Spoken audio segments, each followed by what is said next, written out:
அடைக்கலம் புகுந்தே.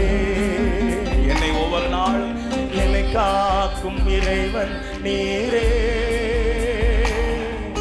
உம்மிடம் நான் அடைக்கலம் புகுந்தே. என்னை ஆளும் தலைவர் நீரே. உம்மை அன்றி ஆசை வேறில்லை.